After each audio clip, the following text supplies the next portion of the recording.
وإذا رأيت العلوم والمعارف تذكرت إنما هي من تعليم العليم سبحانه وتعالى.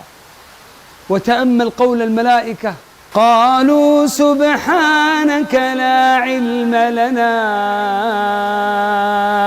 إلا ما علمتنا إنك أنت العليم الحكيم.